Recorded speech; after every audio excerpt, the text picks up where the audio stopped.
মাহফিলটা দেওয়া হয়েছে, ওলামায়ে কেরামদেরকে আনা হয়েছে, তার পাশাপাশি আমাদের এমপি মহোদয়কে আনা হয়েছে। সেই যে অন্য মানুষের উপকার করে। এখন সমাজের দিকে তাকায় দেখেন তো সবচেয়ে বেশি মানুষের উপকার করে কারা? কেউ কারো সম্পদ আছে, মানুষকে টাকা পয়সা দিচ্ছে, ঠিক কিনা? কারো ব্যক্তিত্ব আছে, পার্সোনালিটি আছে, সে তার কর্তৃত্বের মাধ্যমে মানুষের উপকার করতেছে। কিন্তু আপনি লক্ষ্য করলে দেখতে পাবেন মানুষের উপকার সবচেয়ে বেশি করে হক্কানি আলেমরা, কারণ তারা মানুষকে জ্ঞান বিতরণ করে, যে জ্ঞানের মাধ্যমে মানুষ পরকালের মুক্তির ব্যবস্থা পায়। তাহলে আল্লাহর আকাশের নিচে সবচেয়ে উত্তম কারা? আলেমরা। শর্ত হচ্ছে আলেম যদি হক্কানি হয়, দুনিয়াদার না। আর আলেম যদি দুনিয়াদার হয় সে সবচেয়ে পচা, সবচেয়ে আল্লাহর হাবিবকে জিজ্ঞেস করা হয়েছে আইয়ুন নাসে শাররুন, মানুষের মধ্যে সবচেয়ে নিকৃষ্ট খারাপ কি? আল্লাহর হাবিব জবাব দিয়েছেন আল আলিমু ইজা ফাসাদা, আলেম যখন বরবাদ হয়ে যায় সে সবচেয়ে খারাপ হয়। সেজন্য দেখবেন ভাত পচে গেলে খাওয়া যায়, পান্তা ভাত, আর বিরিয়ানি পচে গেলে কাছেও যাওয়া যায় না। আলেম যদি হক্কানি হয় সে সবচেয়ে দামি, তার দ্বারা সমাজের মানুষের সবচেয়ে বেশি উপকার হয়। সে কোরআন সুন্নাহর আলোকে মানুষের প্রকৃত উপকারটা করে, জ্ঞান বিতরণ করে, হিকমত বিতরণ করে, মানুষকে কোরআন হাদিসের মাধ্যমে পরকালের মুক্তির পথ দেখায় আলেম। সেজন্য সবচেয়ে উত্তম সে যে মানুষের উপকার করে, আর সবচেয়ে বেশি মানুষের উপকার করে হক্কানি আলেমরা, ঠিক না? তো এখানে আল্লাহ এত খুশি হলেন কেন? হযরত আলী একজন ভিক্ষুককে আংটি দান করে দিয়েছেন। দান করলে আল্লাহ কত বেশি খুশি হয়।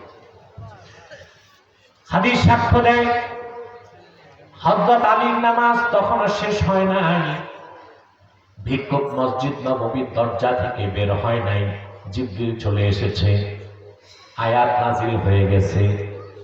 আল্লাহর হাবিব আয়াত থেকে বুঝলেন আমার একজন সাহাবী দাতা আর একজন গ্রহীতা।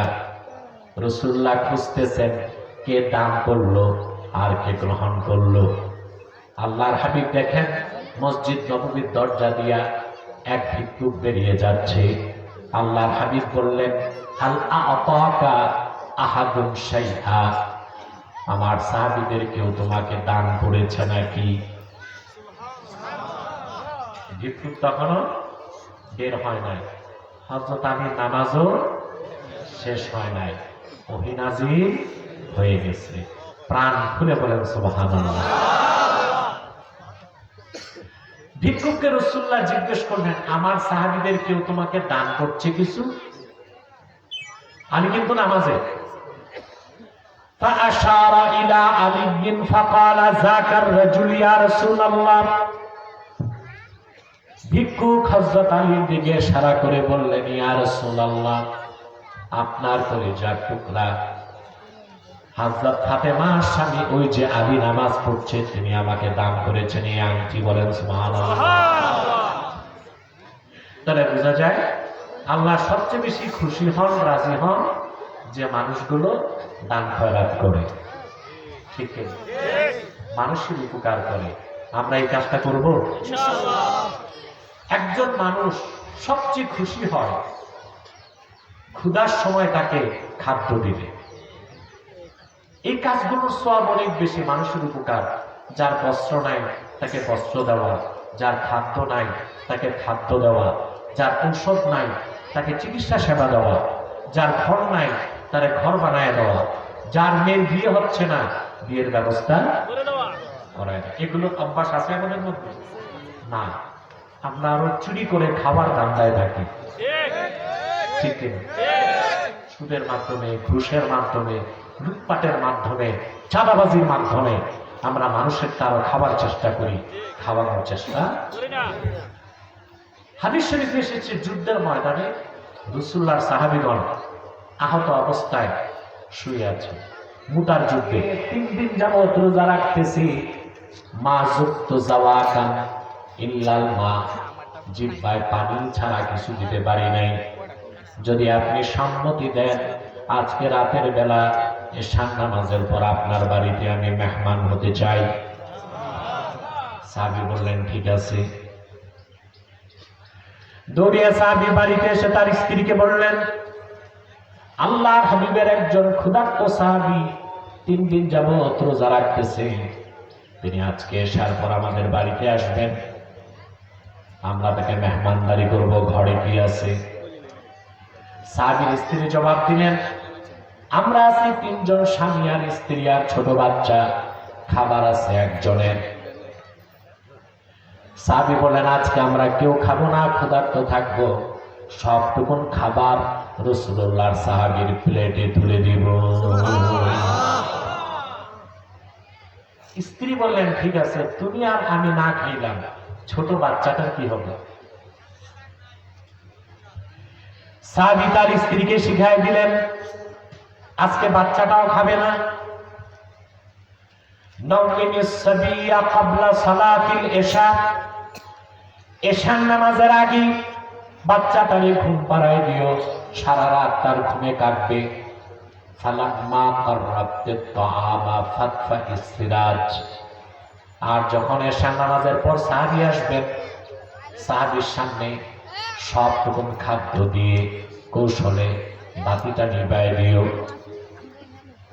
কারণ সাহাবী যদি আমাদের 2 জনকে নিয়ে খেতে বসেন, তার খাবারের টান পড়ে যাবে।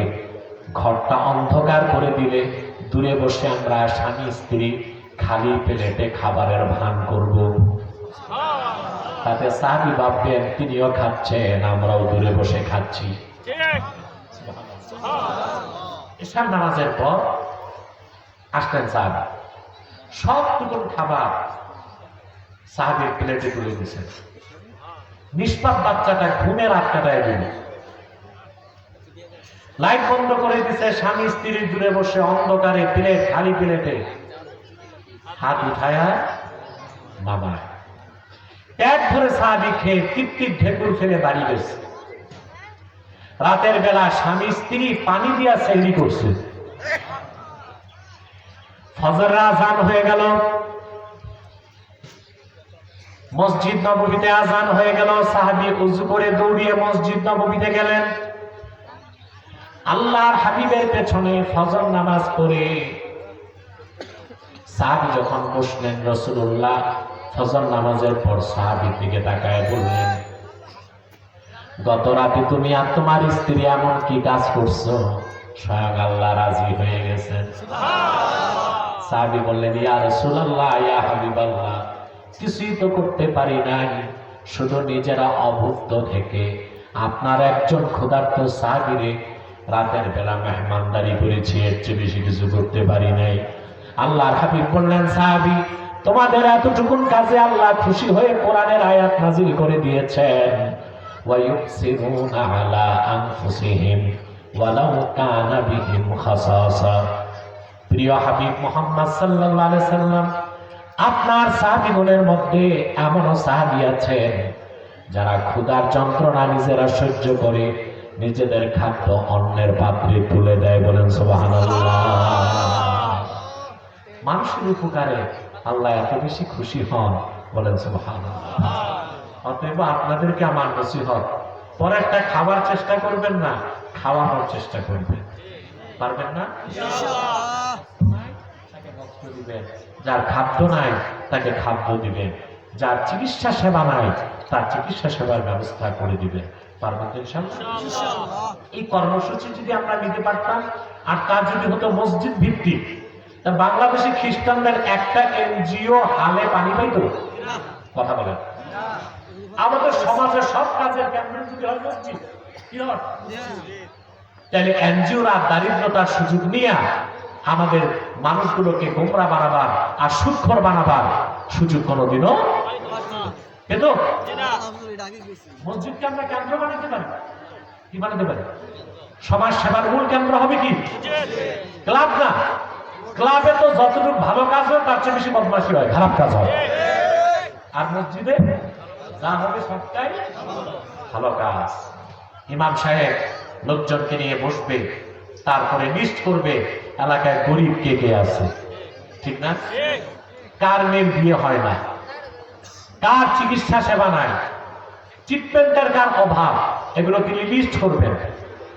তারপর মুসল্লিদের মধ্যে যারা বিত্তবান তাদেরকে নিয়ে তিনি 10 জন মিলে একজনকে সেবা করবেন। এই কর্মসূচি আমরা চালু করতে পারি ইনশাআল্লাহ। কথা বলেন। তাহলে গ্রামে আর দরিদ্র লোক খুঁজে পাবেন? পাবেন। আজকে প্রত্যেক ধনী মুসলমানের আশেপাশে 40 ঘর তার প্রতিবেশী।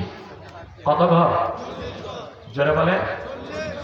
এটা আমার কথা নয়, ইমাম শাফি রহমতুল্লাহর কথা। প্রত্যেক ধনাঢ্য ব্যক্তির আশেপাশে কয় ঘর তার প্রতিবেশী? আপনার ঘরের ডানে বামে সামনে পিছনে 40 ঘর যদি আপনার প্রতিবেশী হয়, কত ঘর? 40 ঘর।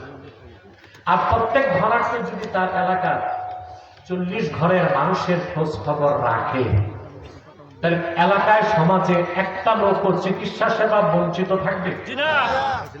বুঝলেন? আপনারা সবসময় আশায় থাকেন এমপি মন্ত্রী কি করে দেব। আপনারাও এমন অসাধ্য সাধন করতে পারেন যা মন্ত্রী এমপির পক্ষে সম্ভব না, যদি সমাজ সেবাটা হয় মসজিদ কেন্দ্রিক। কি কেন্দ্রিক? ইমাম সাহেব এলাকায় জনগণকে নিয়ে লিস্ট করবে কয়জন গরিব মানুষ, কয়টা মানুষ চিকিৎসা সেবা থেকে বঞ্চিত, কার ঘর নাই, কার মেয়ে বয়স বেড়ে 20 থেকে বুড়ি হয়ে গেল, বিয়ে হয় না। এই লিস্টগুলো করে ইমাম সাহেব ধনী ব্যক্তিদের সহযোগিতা, 10 জন যদি ধনী মানুষ এক হয়, একজন গরিবের মেয়ের বিয়ে দেওয়া সম্ভব কিনা? তাহলে ওই গরিব লোকটাকে মেয়ের বিয়ের জন্য ব্রাক, আশা, কালিদাস এনজিওর কাছে যে সুদ নেবে, কথা বলেন। অথচ আপনারা এই কর্মসূচি হাতে না নেওয়াতে সুযোগ নিচ্ছে খ্রিস্টানরা। কারা? যত এনজিও, নন গভর্নমেন্ট অর্গানাইজেশন, তারা দারিদ্রতাকে হাতিয়ার করে সারা দেশে সুদ ছড়ায় দিচ্ছে। সুদের মাধ্যমে কোন দেশকে দারিদ্র মুক্ত করা যায় না। ডক্টর ইউনুস গ্রামীণ ব্যাংকের মাধ্যমে 1.5 কোটি মানুষকে মাইক্রো ক্রেডিট, ক্ষুদ্র ঋণ দিয়া সুদখোর বানায়া বাংলাদেশকে ধনী বানাইতে পারছে। সুদের রেজাল্ট হচ্ছে অভিশাপ, আর যাকাত এটার ফলাফল হচ্ছে আশীর্বাদ। তাহলে আমরা যদি কেন্দ্র করে গরিব মানুষের উপকারে এগিয়ে আসি, সারা দেশে সুদের কোনো অস্তিত্ব থাকবে না, চরম দারিদ্রতাও থাকবে না। দারিদ্রতা থাকবে কিন্তু চরম দারিদ্রতাও থাকবে না। এটা হচ্ছে মানুষের উপকার। আমরা করবো ইনশাআল্লাহ। জোরে বলেন। এই আয়াত থেকে দ্বিতীয় শিক্ষা পেলাম যে হযরত আলী রাদিয়াল্লাহু তাআলা নামাজে থেকে যে যাকাত দিয়েছেন, এতে হযরত আলীর নামাজটা ঠিক ছিল না নষ্ট হয়েছিল? কেন? আমরা না জানি নামাজের মধ্যে কোনো কাজ করলে নামাজ নষ্ট হয়? কথা বলেন। কাজ 2 প্রকার, একটা আমলে কাসীর আর একটা আমলে কালিল। একটা আমলে কাসীর আর একটা আমলে কালিল। নামাজের মধ্যে যদি কোনো কাজ আপনি 3 বারের বেশি করেন, ওটা আমলে কাসীর। বুঝলেন? আপনি নামাজে দাঁড়াইছেন, দেখেন বাম হাতের উপর, এখন আপনার গাল চুলকাবেন, আপনি বাম হাত উঠায়া গাল চুলকাবেন, আপনার নামাজ নষ্ট। কারণ আপনি কয়টা কাজ করছেন? ডান হাত উঠাইছেন, তারপর বাম হাত উঠছেন, তারপর চুলকাইছেন, বাম হাত রাখছেন, আবার ডান হাত। 3-এর অধিক কাজ হয়ে গেছে না? নামাজ নষ্ট। আর যদি একবারে 3 বার চুলকায় নেন, নামাজ কিছু। এখন সবচেয়ে বড় ফেতনা হচ্ছে মোবাইল, ঠিক না? নামাজ মসজিদে ঢুকার আগে আমার দৃষ্টিতে মোবাইলটা বন্ধ করা উচিত। এখন মোবাইলে রিংটোন বেজে উঠছে, আপনি পকেট থেকে মোবাইল বের করছেন, তারপর দেখছেন কে ফোন করছে, তারপর কয়েকবার বাটন টিপে মোবাইল বন্ধ করে পকেটে রাখছেন। নামাজ আছে না গেছে? নামাজের মধ্যে আমলে কাসির হলে নামাজ নষ্ট হয়ে যায়, আর কালিল হলে কম হলে কাজ। হযরত আলী রাদিয়াল্লাহু তাআলা আনহু ভিক্ষুক ভিক্ষা চাইছেন, আমাদের মধ্যে আংটি খুলে দিয়ে দিয়েছেন। তার কাজটা ছিল আমলে কালিল, এই জন্য তার নামাজ নষ্ট হয় না। এই আয়াত থেকে তৃতীয় শিক্ষা হচ্ছে আল্লাহর হাবিবের সকল সাহাবীগণ ছিলেন সত্যের মানদণ্ড। হযরত আলীর উদাহরণ আল্লাহ দিয়েছেন যে হযরত আলী রাদিয়াল্লাহু তাআলা আনহু তিনি মুসলিম জাতির অভিভাবক বলেন। সুবহানাল্লাহ। আসলে এবার দ্বিতীয় আয়াতের সংক্ষিপ্ত কথাটা বলে শেষ করি আমরা। وَمَن يَتَوَلَّ اللَّهَ وَرَسُولَهُ وَالَّذِينَ آمَنُوا فَإِنَّ حِزْبَ اللَّهِ هُمُ الْغَالِبُونَ। আল্লাহ পাক বলেন, আর যারা মহান আল্লাহকে অভিভাবক মানে, মুহাম্মদ সাল্লাল্লাহু আলাইহি সাল্লামের খাঁটি উম্মত হয়ে যায়, আর মুমিনদেরকে তাদের নেতা বানায়, আল্লাহ বলেন তারাই হিজবুল্লাহ, আল্লাহর দল। আর আল্লাহর দল অবশ্যই কাফের মুশরিকের উপর বিজয় লাভ করবে। এই ঘোষণাটা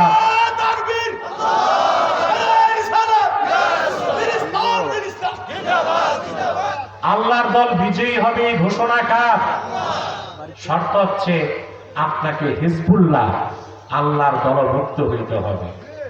এখন মুসলিম বিশ্বে আমরা মার খাচ্ছি, তার কারণ আমরা নামে মুসলিম হলেও হিজবুল্লাহ হইতে পারি নাই, হিজবুল শয়তান, শয়তানের দলভুক্ত হয়ে আছি।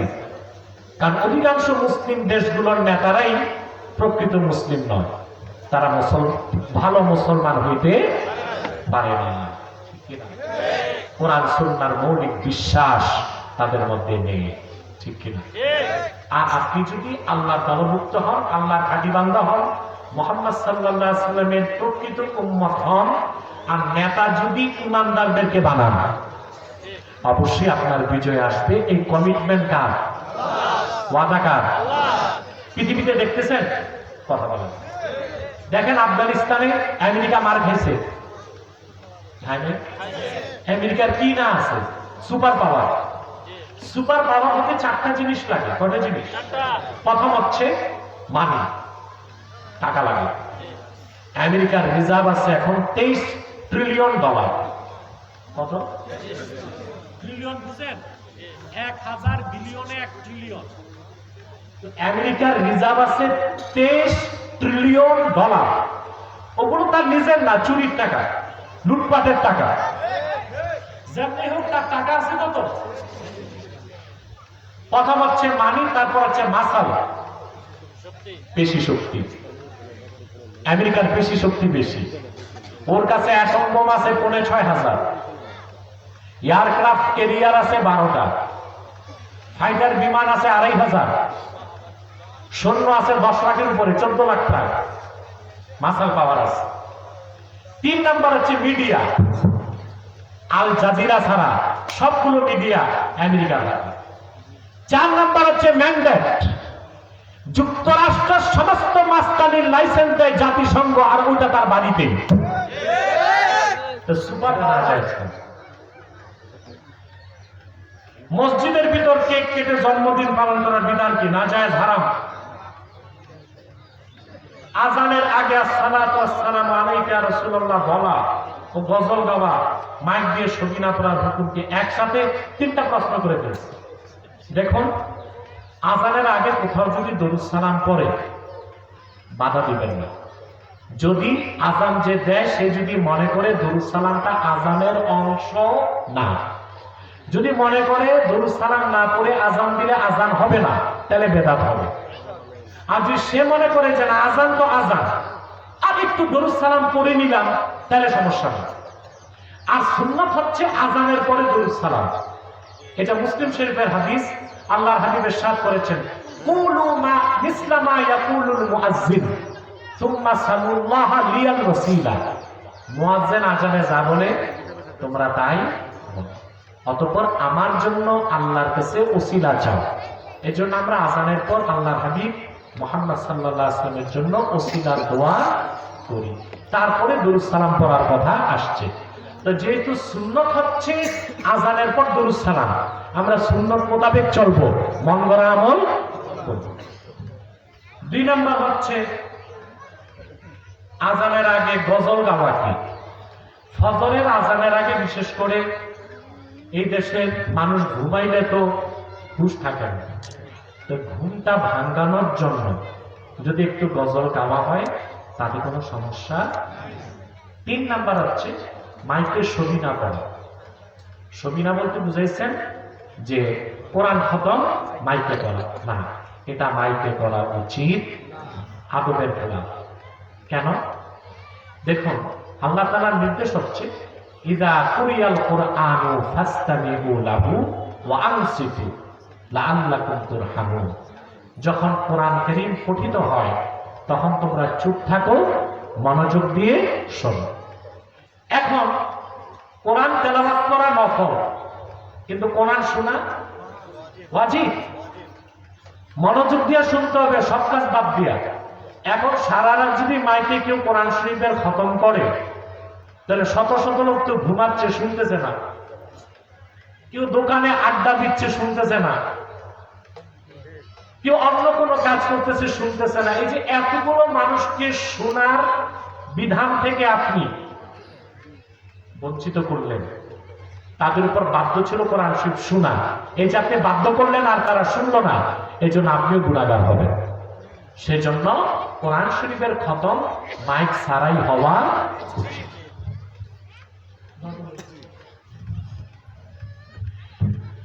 ربنا ظلمنا أنفسنا وإن لم تغفر لنا وترحمنا لنكونن من الخاسرين اللهم اغفر لي ولوالدي وللمؤمنين يوم يقوم الحساب اللهم ارزقنا قلبا نقيا من الشرك بريا لا كافرا ولا شقيا ربنا تقبل منا إنك أنت السميع العليم وتب علينا إنك أنت التواب الرحيم আল্লাহ তাআলা দিনের বেলা প্রচন্ড গরমে তোমার কিছু নেককার বান্দা নিয়া কোরআন কারীমের মাহফিলে হাত তুলেছি। এতগুলো মানুষের মধ্যে যার দুটো হাত তোমার ভালো লাগে আল্লাহ, তার দুটো হাতের বিনিময়ে আমাদের জিন্দেগীর সব গুনাহ তুমি মাফ করে দাও। হৃদয়ের গভীর থেকে দোয়া করি আল্লাহ, তোমার আখিরি নবী নূর নবীজি আমার মুহাম্মদ সাল্লাল্লাহু আলাইহি ওয়াসাল্লাম আজ থেকে ১৩,০০০ বছর আগে দুনিয়া থেকে বিদায় নিয়েছেন। হায়াতুন নবী হিসেবে জান্নাতুল ফেরদৌস রওজা মুবারকে বিশ্রাম নিয়েছেন। আল্লাহ তাআলা জীবনে একবার তোমার আখিরি নবী নূর নবীজি আমার মুহাম্মদ সাল্লাল্লাহু আলাইহি ওয়াসাল্লামের জান্নাতুল ফেরদৌস রওজা মুবারকে উপস্থিত হয়ে গো আল্লাহ, তোমার হাবিবের নূরের কদমে দরুদ ও সালামের হাদিয়া দেবার আগে আল্লাহ তুমি ডাক দিও না। আল্লাহ একবার বা একাধিকবার যারা সোনার মদিনায় নূরের মদিনায় যেতে পেরেছি আল্লাহ, জীবনে বারবার তোমার আখিরি নবী নূর নবীজি আমার মুহাম্মদ সাল্লাল্লাহু আলাইহি ওয়াসাল্লামের নূরের শহর মদিনাতুল মুনাওয়ারা জিয়ারতের জন্য তাদের কপালটা খুলে দাও। হৃদয়ের গভীর থেকে দোয়া করি আল্লাহ, তোমার আখিরি নবী নূর নবীজি আমার মুহাম্মদ সাল্লাল্লাহু আলাইহি ওয়াসাল্লামের নূরের চেহারা মোবারক স্বপ্নে একবার দেখে গো আল্লাহ, জান্নাত ওয়াজিব হবার আগে তুমি ডাক দিও না। একবার বা একাধিকবার জানা তোমার আখিরি নবী নূর নবীজি আমার মুহাম্মদ সাল্লাল্লাহু আলাইহি ওয়াসাল্লামের নূরের চেহারা মোবারক স্বপ্নে দেখা সৌভাগ্য লাভ করেছে আল্লাহ। জীবনে বারবার দেখার জন্য তাদের কপালটা তুমি জান্নাতি কপাল বানায় দাও আল্লাহ। আমাদের অনেকের বাবা নাই, অনেকের মা নাই, অনেকের বাবা মা একজনও নাই। যত মানুষের বাবা মা দুনিয়া থেকে বিদায় নিয়ে অন্ধকার কবরে চলে গেছে, আল্লাহ সকল মুসলমান বাবা মার কবরকে আল্লাহ তুমি দয়া করে জান্নাতের বাগান বানায় দাও। আল্লাহ এই মসজিদের জন্য আর মাহফিলের জন্য যারা ধন ও মন দিয়ে সাহায্য করেছে তাদের সবার ধন ও মনকে কবুল করুন। আল্লাহ আলহাজ জাহাঙ্গীর আলম সরকার সহ যারা আজকের মাহফিলে উপস্থিত হয়েছে তাদের সকলকে দিনদার ইমানদার বানায়, জনগণের সেবক হিসেবে কবুল করুন। আমানতদারির সাথে দায়িত্বগুলো পালন করার তৌফিক দান করুন। আল্লাহ এই মসজিদকে তুমি তাকওয়ার উপর প্রতিষ্ঠিত করে দাও। পর্দার আড়ালের মা বোনদের জিন্দিগির গুনাহগুলো তুমি মাফ করে দাও। তাদের প্রত্যেককে একটি সুখের সংসার দান করো। আল্লাহ সমাজকে কিশোর জ্ঞান মুক্ত করে দাও, নেশাখোর মুক্ত করে দাও। প্রতিটি ঘরে ইমানদার নেককার যুবক তুমি তৈরি করে দাও। যুবকদেরকে আল্লাহ তুমি নেশার মতো জঘন্য অপরাধ থেকে বাঁচাও, মুক্ত করো, হেফাজত করো, রক্ষা করো। আল্লাহুম্মা ইন্না নাসআলুকাল আফিয়া, আল্লাহুম্মা ইন্না নাসআলুকা তামামাল আফিয়া, আল্লাহুম্মা ইন্না নাসআলুকা দাওয়ামাল আফিয়া, আল্লাহুম্মা ইন্না নাসআলুকা সালামাতা মিন কুল্লি বালিয়াতিদ দুনিয়া ওয়াল আখিরাহ। তাওয়াফফানা মুসলিমিন ওয়ালহিকনা বিস-সালিহিন। আল্লাহুম্মা ইন্না নাতাওয়াসসালু ইলাইকা বিওয়াসিলাতি হাবিবিকাল মুহতারাম নবিকাল খাতিম সাইয়্যিদিনা ওয়া সাইয়্যিদিল আবরার নবিনা ওয়া নবিয়িল আমবিয়া মুহাম্মদ ইবনে আব্দুল্লাহ নবিয়্যিল্লাহি রাসূলিল্লাহ সাল্লাল্লাহু আলাইহি ওয়াসাল্লাম الذي أكملت به قصر النبوة وحكمت لا نبي بعده وأعلنت في القرآن بالبرهان أن محمدا صلى الله عليه وسلم خاتم النبيين والمرسلين قبل 1500 سنة وصلى الله تعالى على خير خلقه نبينا محمد نور الله وعلى آله وأصحابه أجمعين برحمتك يا أرحم الراحمين. السلام عليكم ورحمة الله تعالى وبركاته.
Yeah.